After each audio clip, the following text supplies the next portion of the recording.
A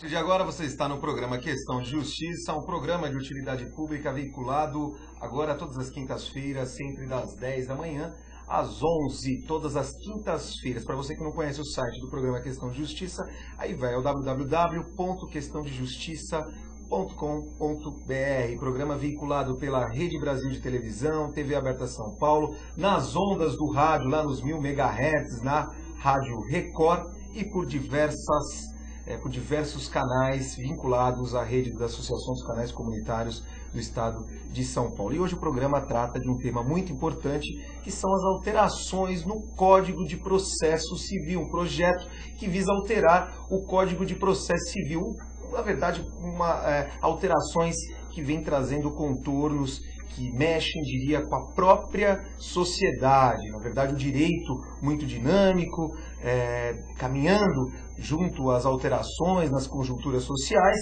e hoje as alterações, de certa forma, trazendo críticas frente a todas as mudanças que interferem na vida até do próprio profissional do direito e do Poder Judiciário. E para falar sobre essas alterações no Código de Processo Civil, as recentes alterações no Código de Processo Civil, nós recebemos o professor Antônio Cláudio da Costa Machado. Ele é professor de Processo Civil da USP, é professor do programa de mestrado em Direitos Fundamentais da Unifiel, coordenador de Processo Civil da Escola Paulista de Direito. Professor, seja bem-vindo ao programa Questão de Justiça. Eu estou muito feliz, é uma honra muito grande poder participar de um programa tão importante que pode divulgar informações tão importantes para as pessoas em geral sobre as coisas do direito. Professor, na verdade, quando falamos em alterações, as recentes alterações, ou um projeto que visa alterar o nosso Código de Processo Civil, o senhor, na verdade, é um crítico ferrenho dessas alterações. É verdade. Eu tenho me levantado como um grande crítico, como alguém que tem se colocado radicalmente contra o projeto de novo Código de Processo Civil, por entender que esse Código de Processo Civil, em primeiro lugar, ele é completamente desnecessário e que, em segundo lugar, ele vai criar uma justiça civil no Brasil profundamente autoritária, o que vai significar uma diminuição enorme dos direitos dos advogados e das possibilidades dos advogados no sentido de defenderem os seus clientes. Na verdade, esse código coloca em risco os advogados, coloca em risco os cidadãos e a defesa dos nossos direitos em juízo. Professor, na verdade o que se discute é que este código, de certa forma, ele chegou de uma maneira muito rápida, diria. Rápida demais. Rápida demais. Eu tenho dito que na história democrática brasileira nunca aconteceu de um projeto da dimensão de um Código de Processo Civil, que tem mais de 1000 artigos, ele só perde em tamanho para o Código Civil, de um projeto que envolve mais de 1000 artigos, ser apresentado ao Senado Federal em junho de 2010 e estar aprovado em dezembro de 2010. Ou seja, não houve uma discussão... Houve uma discussão, uma maturação democrática. Uma forma mais específica. Não houve. Que a sociedade pudesse, de certa forma, discorrer sobre isso, ou que pudesse opinar, ou não seria a sociedade, seriam os próprios... Na verdade, eu acho que a sociedade toda deveria estar ciente das propostas com a possibilidade de discussão, mas é evidente que são os técnicos, aqueles que mais aptidão têm para discutir essas coisas todas. E não houve uma discussão com a academia, com os professores, com a Ordem dos Advogados do Brasil, para valer uma discussão não houve, com o Ministério Público, com o próprio Poder Judiciário, com a Defensoria Pública, não houve essa discussão. Foi um projeto apresentado e em 6 meses aprovado a toque de caixa, na calada da noite, por um Senado que, na verdade, não discutiu o projeto. Não houve uma discussão dentro do Senado Federal a respeito do projeto. Tudo veio pronto, de cima para baixo, e aprovado por um Senado em final de carreira. Para a maioria dos senadores ali, faltavam dias para a extinção dos seus mandatos. E em dezembro, com um plenário vazio e por meio do vergonhoso instituto do voto simbólico, foi aprovado esse projeto de Código de Processo Civil que transforma a nossa justiça civil numa verdadeira justiça do trabalho, para o desespero dos advogados e para todos aqueles que precisam recorrer ao judiciário para fazer valer os seus direitos. Nosso vice-presidente da Ordem dos Advogados do Brasil, doutor Marcos da Costa, com muita propriedade, inclusive na época que estava como presidente interino, se assim poderia me referir, ele abordava com muita propriedade essa questão das dificuldades hoje do nosso judiciário, as dificuldades estruturais do judiciário. E parece que essas alterações, elas visam muito mais, e pelo menos o intuito dessas alterações no Código de Processo Civil, seria resolver essa problemática deste judiciário hoje, que caminha com passos largos, na verdade, alterações que visam dinamizar um pouco mais este nosso poder judiciário, este processo civil. Seria isso? Na verdade, essas alterações elas visam dinamizar esses feitos perante o poder judiciário, porque a sociedade sofre com isso. Olha, na verdade, a grande questão é a seguinte: o problema da nossa justiça não é o Código de Processo Civil. O problema da nossa justiça é a falta de infraestrutura administrativa. Nós temos um grande problema de administração, um problema enorme de gestão no Poder Judiciário. Nós temos 86 milhões de processos em curso no Brasil. 86 milhões de processos, é muita coisa. E, na verdade, falta vontade política para tornar o Judiciário uma máquina eficiente. Por que falta essa vontade política? Porque em quase 70% de todos esses processos aparece no polo passivo ou a União, ou o Estado de São Paulo, ou o INSS, ou a Caixa Econômica Federal. Quer dizer, o Estado brasileiro é o maior devedor da sociedade brasileira. E se o Judiciário for melhorado e o processo, portanto, começar a funcionar direito, quem mais será prejudicado será o próprio poder. Então, não interessa politicamente que o judiciário funcione. Por conta disso, falta investimento de recursos orçamentários no Poder Judiciário. De todos esses 86 milhões, quase 20 milhões tramitam em São Paulo. A Justiça de São Paulo é caótica, porque a cada ano que passa, ela precisa de mais recursos, e a cada ano que passa, ela recebe menos recursos. Para esse ano de 2011, eram necessários 7 bilhões para fazer frente às despesas de custeio. Vieram 5. É por isso que a Justiça Paulista não funciona. Falta informatização. Falta capacitação para os nossos funcionários da Justiça. Falta motivação do pessoal da Justiça. Falta melhor remuneração. Os nossos juízes estão tocando 10 mil processos de uma vez só. E a gestão, o problema é de gestão. O problema é de gestão. O problema não é a lei processual. E tanto isso é verdade, esse meu argumento parece muito forte, que há 20 anos a Justiça Paulista era uma das melhores do Brasil. E hoje é uma das piores, se não for a pior. Há 20 anos, a Justiça do Rio de Janeiro estava lá atrás, na rabeira, era uma das piores. E hoje talvez seja a melhor Justiça do Brasil. Por quê? Porque eles conseguem julgar uma apelação no Tribunal do Rio de Janeiro em 1 ano. Em São Paulo está levando 5, 6, 7 anos para julgar. Quer dizer, alguém diria, no Rio de Janeiro há um código de processo diferente, por isso que funciona. Não é o Código de Processo o problema. O problema é a falta de infraestrutura da justiça. Nós precisamos de um choque de gestão no judiciário brasileiro para que o processo funcione. Não é tentando mudar o processo que a gente vai consertar a base, que na verdade é caótica, que é a base estrutural da justiça brasileira. O telespectador fala o seguinte: o novo Código de Processo Civil pode reduzir a metade do tempo de tramitação de processos judiciais. Será que reduz? Será que vai reduzir? Não dá para acreditar. Com uma deficiência estrutural tão grande como essa que nós temos na justiça brasileira, difícil acreditar que qualquer modificação na lei processual possa significar uma melhora significativa no nosso judiciário. Para os nossos ouvintes e os nossos telespectadores terem uma ideia, no ano 2000, havia 9 milhões de processos em curso em São Paulo. E havia 54 mil funcionários na Justiça Paulista. Hoje, 2011, nós temos 19 milhões e meio de processos e 45 mil funcionários. Pode? 2000, nós tínhamos 9 milhões de processos e 54 mil funcionários. Hoje nós temos 19 milhões e meio e 45 mil funcionários. Em 2004, havia 13 milhões de processos em andamento em São Paulo e 6 mil oficiais de justiça. Hoje nós temos 19 milhões e meio de processos e 5 mil oficiais de justiça. É possível acreditar que qualquer modificação na lei processual vá interferir significativamente nessa realidade? Não vai mesmo. O caos talvez seja muito maior, porque a insegurança será enorme e muitas das coisas projetadas não foram debatidas. E talvez nenhum efeito ao contrário, de piorar e piorar muito a nossa justiça. Os piores tópicos abordados, e eu digo, as piores coisas existem nesse projeto? Em relação a esse são projeto. Várias. Por exemplo. Até porque há uma programa regra é muito acessado pelo operador do direito. E aí, para que ele identifique dentro dessas alterações as piores, na sua opinião. Ah, bom, deixa eu dizer, são muitas coisas. São muitas, né? Mas, em síntese, o que eu gostaria de dizer, para começar a responder a sua pergunta, é que esse projeto de Código de Processo Civil, que está em tramitação hoje na Câmara dos Deputados,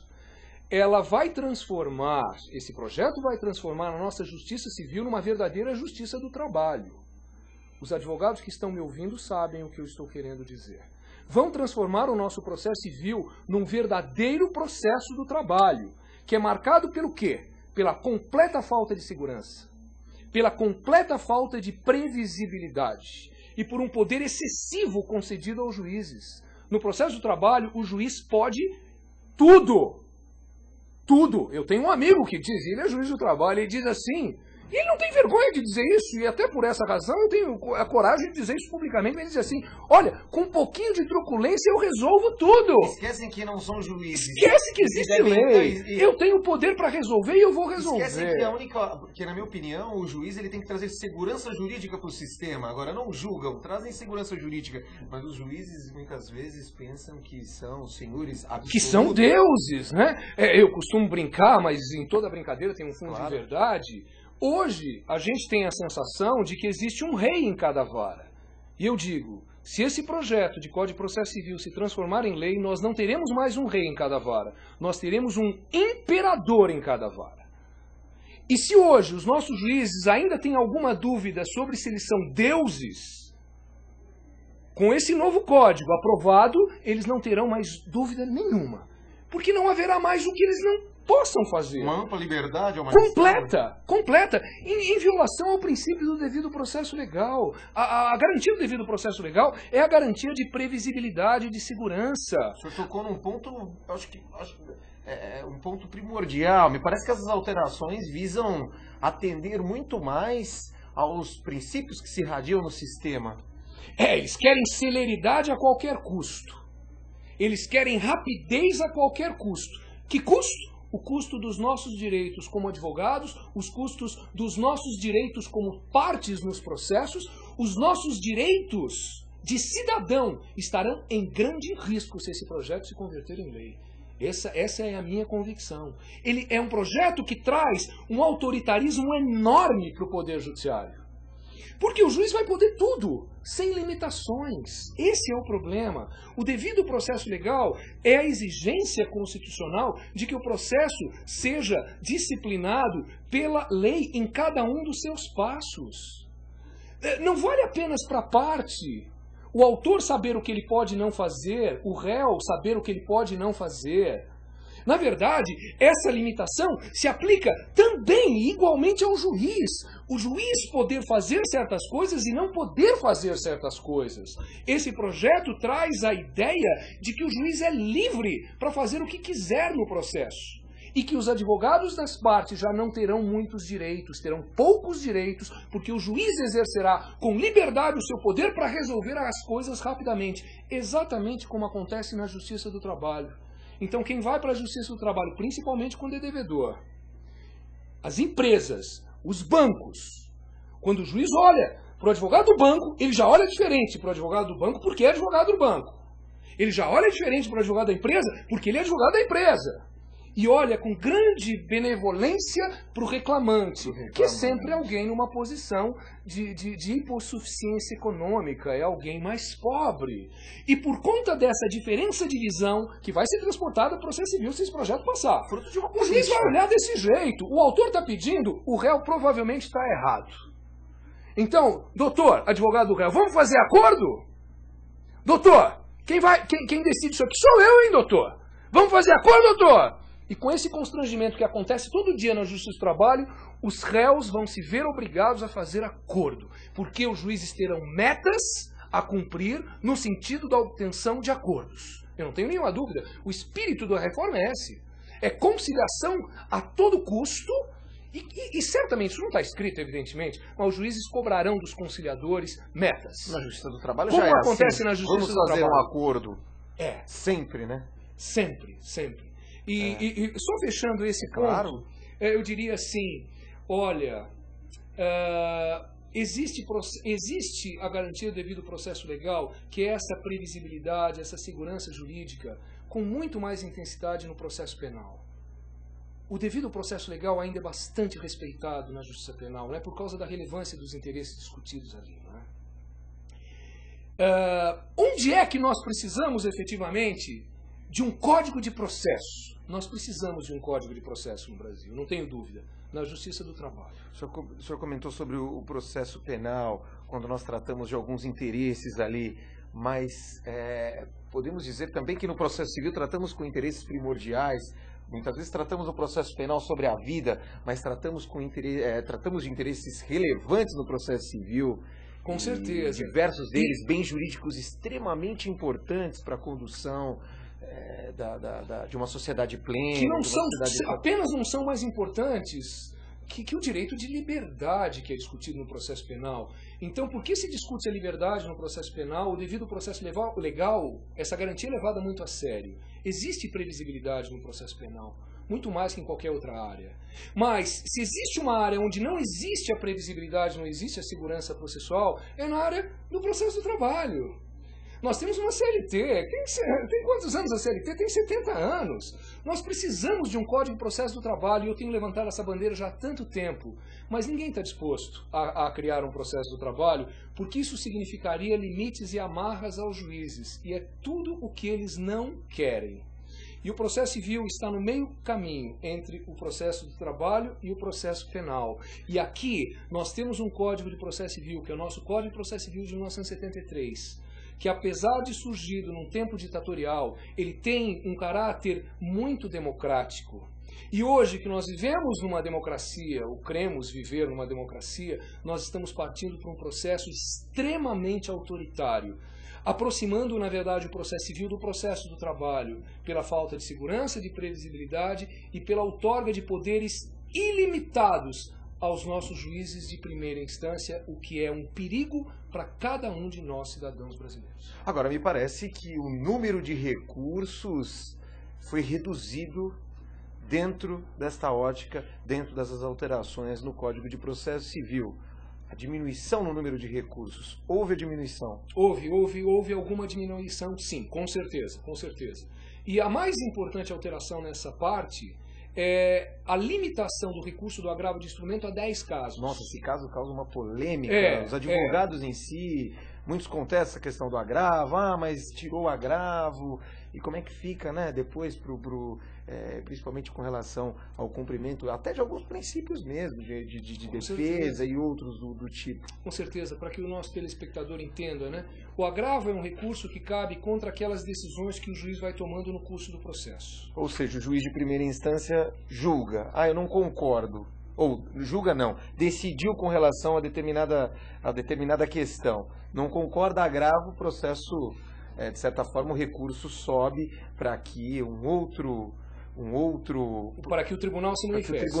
Mas vale a pena lembrar, não é, que em 94 houve uma alteração grande nesse regime, no sentido de que o agravo é um recurso que cabe contra essas decisões que o juiz vai tomando no curso do processo, mas esse agravo, ele não significa a paralisação do processo. Até porque é a formação de autos próprios, de uma documentação própria, e o advogado, a parte que se sinta prejudicada por uma decisão do juiz, ele vai para o tribunal com essa documentação e pede para o desembargador uma providência em relação àquele ato que foi praticado pelo juiz.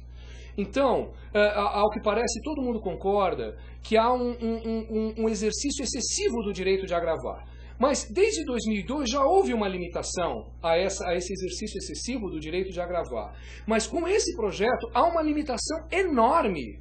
Só caberá agravo de instrumento contra 10 decisões expressamente previstas. E, na verdade, isso é uma limitação enorme, porque os nossos juízes decidirão todas as coisas a respeito de provas sem agravo.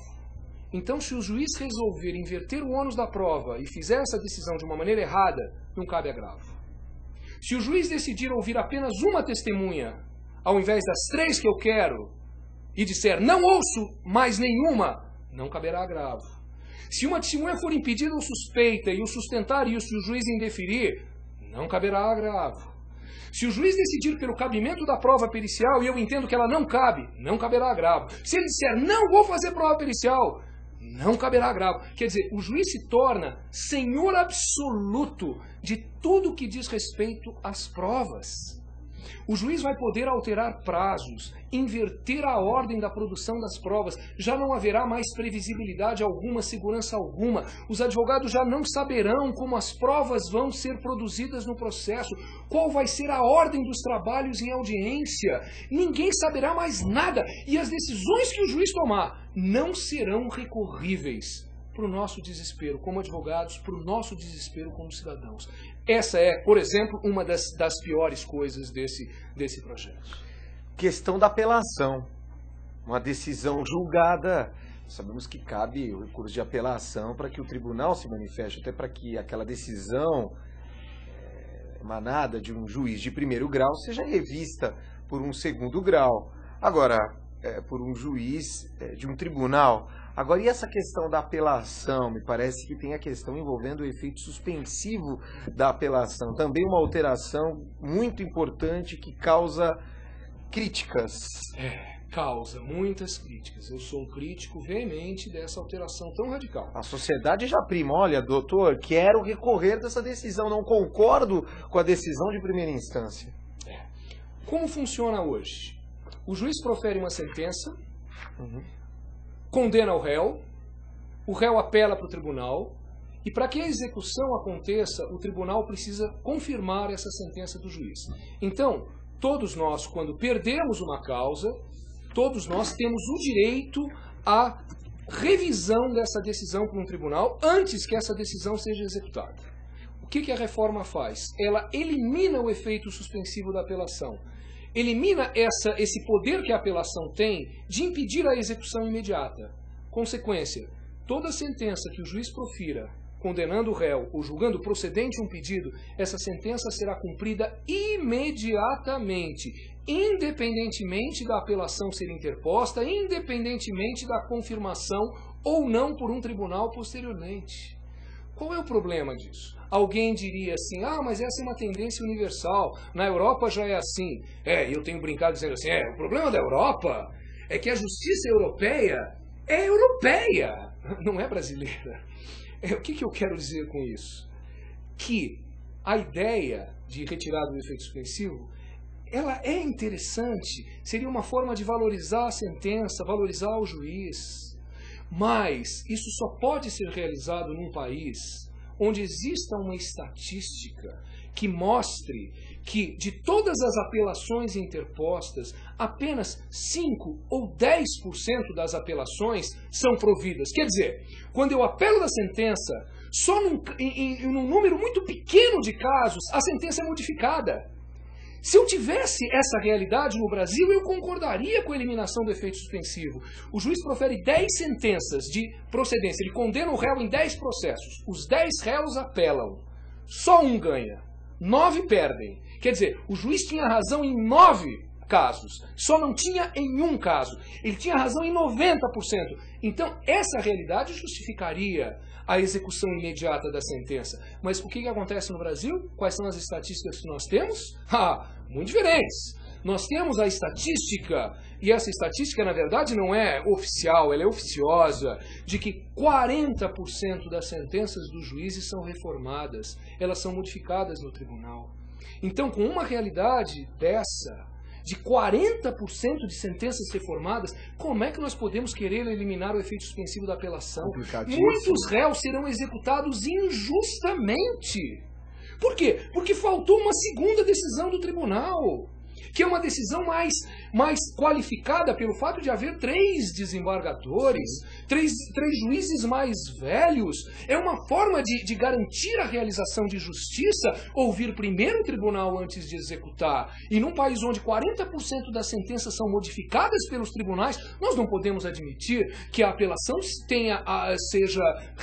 perca o seu efeito suspensivo e que as execuções se deem imediatamente. Agora, o profissional do direito com as alterações estará folheando a lei e descobre que o livro 3 desapareceu. As famosas medidas cautelares. Sumiu. Desapareceu. Eu tenho dito o seguinte, quem lê o código assim, sem muita atenção, acaba vendo as coisas boas que ele tem e não percebendo o saco de maldades que está ali dentro. E essas maldades, que são essas piores propostas, elas não aparecem claramente. Ou elas estão nas entrelinhas, ou elas ficam por conta daqueles institutos que desapareceram no projeto. E a coisa que desapareceu, que é mais relevante salientar, é o livro 3º dedicado ao processo cautelar. Vale a pena dizer, para a nossa população, para todos os nossos telespectadores, que o nosso Código de Processo Civil vigente, que é de 1973, de autoria do professor Alfredo Buzaide, o nosso Código de Processo Civil de 73 é reputado internacionalmente como um dos melhores códigos de processo civil do mundo. É um dos mais modernos do mundo, é um dos mais técnicos do mundo. E sabe por que ele é um dos mais técnicos do mundo, um dos mais modernos do mundo? Por quê? Porque o nosso Código de Processo Civil de 73 é o único no mundo que traz um livro próprio dedicado exclusivamente ao processo cautelar.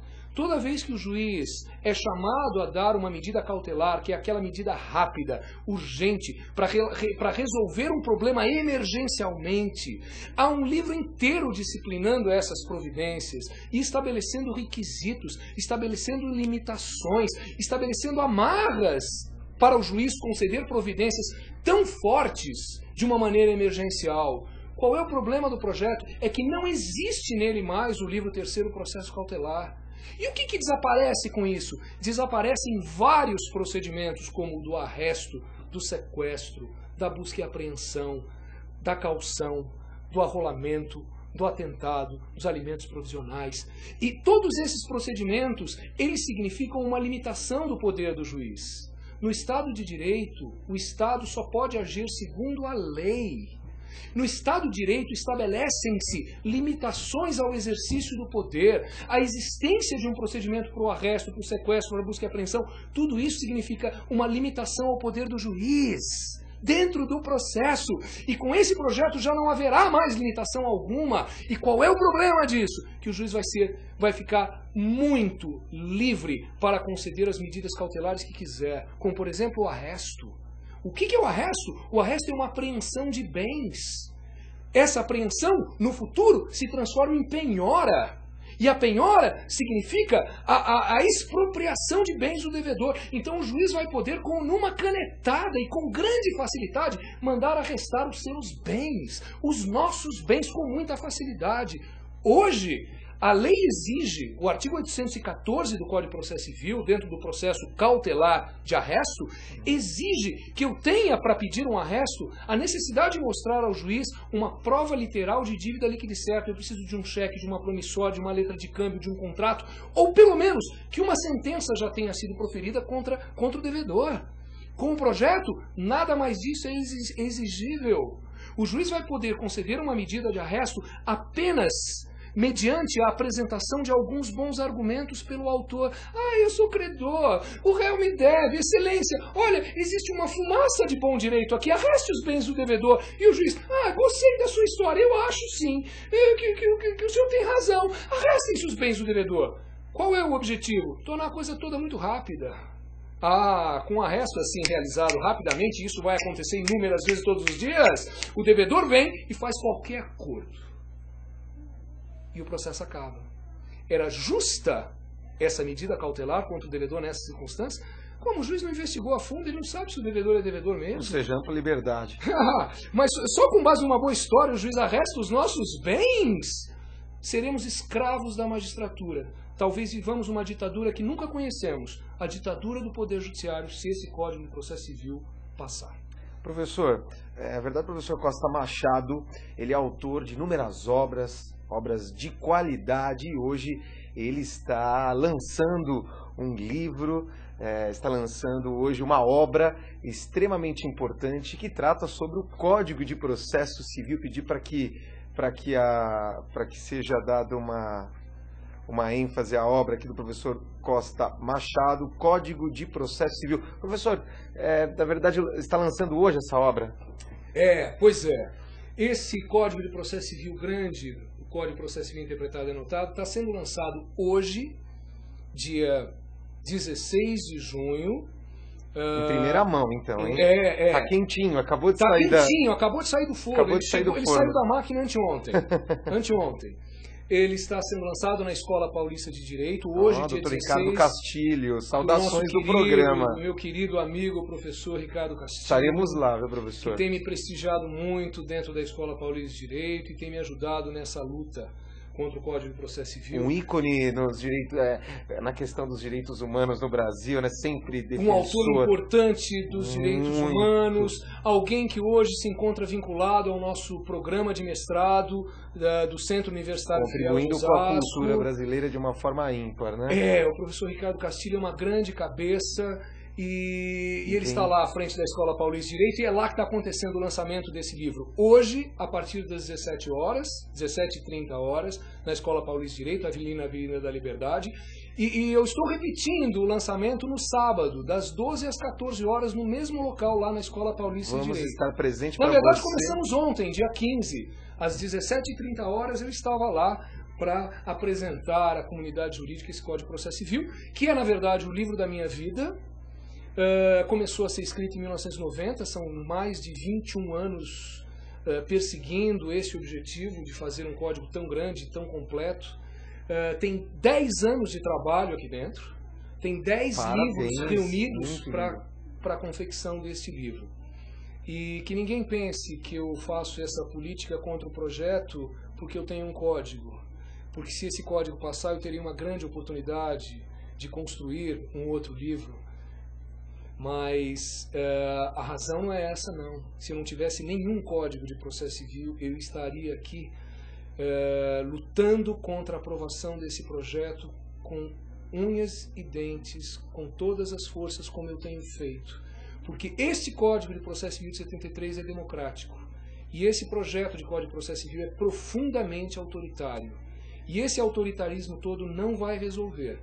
Porque o problema da nossa justiça é a infraestrutura. Se nós fizermos um choque de gestão no Poder Judiciário, nós conseguimos fazer o trem voltar a funcionar direito, como a Justiça do Rio de Janeiro fez. E com base nisso, o Código de Processo Civil, que é democrático, volta a funcionar muito bem, como já está funcionando no Rio de Janeiro. Agora, professor, falamos muito, criticamos muito, né? Na verdade, abordamos muito as críticas em relação a esta legislação. Agora, e as coisas boas? Tem coisas boas o projeto? Tem sim. E eu tenho feito inúmeras palestras, eu tenho viajado muito falando e criticando o Código de Processo Civil, mas nunca sem deixar de fazer referência expressa às coisas boas que esse projeto nos apresenta. E eu poderia elencar aqui 30 coisas boas, 50 coisas boas, claro que não vai dar tempo. Eu poderia elencar aqui 70 coisas boas, mas eu quero dizer que para nós termos essas 70 coisas boas no nosso Código de Processo Civil, nós não precisamos de um novo Código de Processo Civil. Nós precisaríamos apenas de uma lei de reforma do nosso Código de Processo Civil de 73, para a inserção dessas 50, 70 coisas boas. O problema é que nós teríamos que debater muito essas 70 coisas boas. Não há nenhuma justificativa criar um Código de Processo Civil por causa dessas coisas boas. Não é?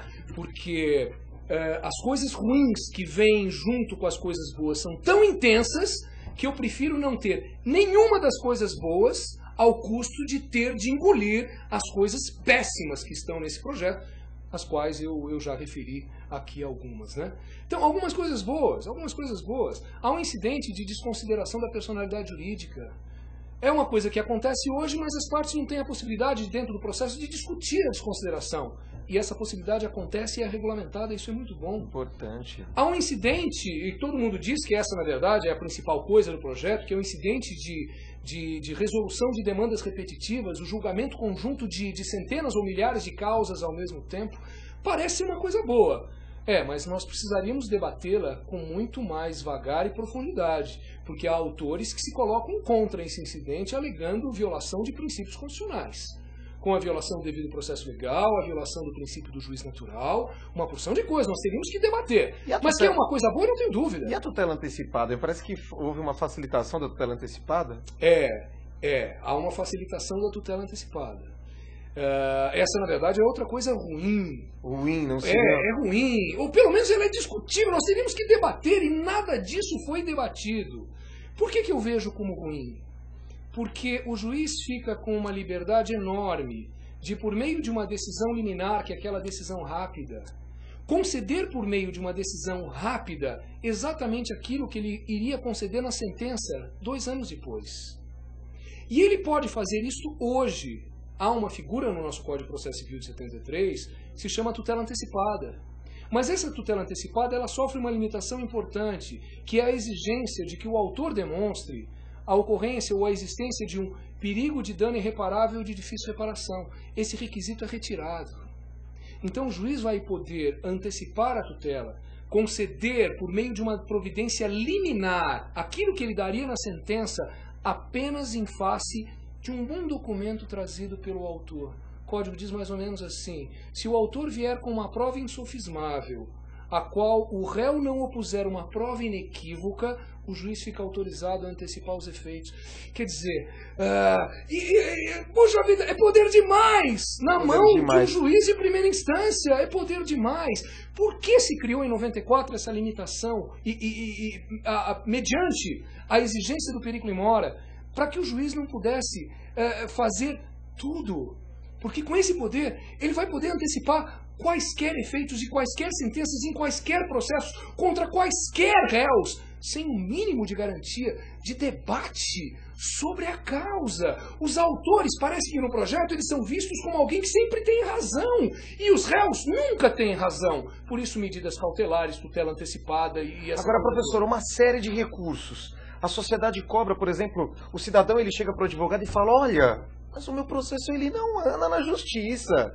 E aí o advogado ele chega no balcão e aquele cartório lotado de processos, e muitas vezes esse processo ele tem uma tramitação muito lenta. E como é que fica o papel do juiz nesse caso? O senhor critica bastante essas alterações e aborda essa questão do juiz frente a todo esse cenário de um cartório cheio de processos e uma infinidade de recursos. Mas alterações buscando uma diminuição dos recursos. Mas, enfim, aonde está o cerne da questão? Nós temos alguns minutos antes de nós terminarmos, para que o senhor pudesse abordar, para que a sociedade, o cidadão entenda o que está acontecendo. O que acontece é que a nossa justiça não é prestigiada. O que acontece é que a nossa justiça não tem dinheiro, ela não tem funcionários, ela tem poucos juízes. É por isso que tudo isso não funciona. Se nós fizermos um choque de gestão, se aplicarmos investimentos, se investirmos para valer no nosso Poder Judiciário, se estabelecermos uma política de investimento e de reestruturação do Poder Judiciário, o Poder Judiciário vai voltar a ser uma máquina eficiente. E a administração e aí do cartório? Esses problemas vão acontecer. A administração de cartório é problema administrativo. Na verdade, nós precisaríamos de uma administração profissional no Poder Judiciário. Porque os nossos juízes, infelizmente, e não é culpa deles, mas eles não são capacitados o suficiente para administrar cartórios e secretarias. Onde o juiz tem habilidade por uma razão natural, o processo vai. Onde ele não tem, os processos não vão direito. Então, o problema não é a lei processual, o problema é de gestão, é de administração. Não adianta querer mexer na lei processual, nós precisamos consertar a justiça. Papel da mídia nesse cenário. O papel da mídia é muito importante. O telespectador comenta sobre a questão da mídia nesse cenário e fala assim, mas e a mídia interfere no cumprimento do Código Civil, Código de Processo Civil? Eu acho que interfere sim na medida em que as pessoas fiquem cientes, todos os advogados, promotores e o público em geral, de que se vai criar com esse projeto uma justiça do trabalho lá no Fórum Civil. Vão transformar o nosso processo civil num processo do trabalho. Os juízes vão poder tudo. Eles serão senhores absolutos do processo e nós seremos escravos. Isso é um perigo muito grande para os nossos direitos, um perigo muito grande para a democracia brasileira. Esse processo é ditatorial, ele é autoritário e a mídia precisa divulgar essa ideia. E as pessoas precisam saber também quais são as razões contrárias ao projeto. E os motivos por que eu não acredito que a tramitação do processo vai melhorar por causa de um novo Código de Processo Civil. Não vai. O problema é de gestão, é de administração, não é a lei processual. Professor, infelizmente nós chegamos ao final da nossa entrevista. Eu gostaria de compartilhar e de debater todas essas questões. Na verdade, o professor Costa Machado, um ícone, dentro dessa ótica da nossa lei processual civil, hoje autor de inúmeras obras. Gostaria muito de comentar sobre essas alterações, que me fascina debater este tema, mas chegamos ao final da nossa entrevista. Eu gostaria muito de agradecer a sua presença aqui no programa Questão de Justiça. Já está convidado a retornar, professor. Muito obrigado, doutor Leopoldo, uma oportunidade excelente que eu tive aqui de poder divulgar para o público em geral um pouquinho das minhas ideias, para fazer as pessoas refletirem sobre se nós precisamos de um novo Código de Processo Civil. O cidadão sonha com um futuro promissor, um futuro de uma justiça muito mais célere e muito mais viável e muito mais digna, professor. E essa eficiência e essa efetividade da justiça depende de investimento no Poder Judiciário e não na transformação da lei processual. O programa Questão de Justiça vai ficando por aqui. Nós voltamos na próxima quinta-feira, das 10 às 11 da manhã, com mais um tema de direito a você, cidadão, a você, operador de direito. Até a próxima quinta-feira.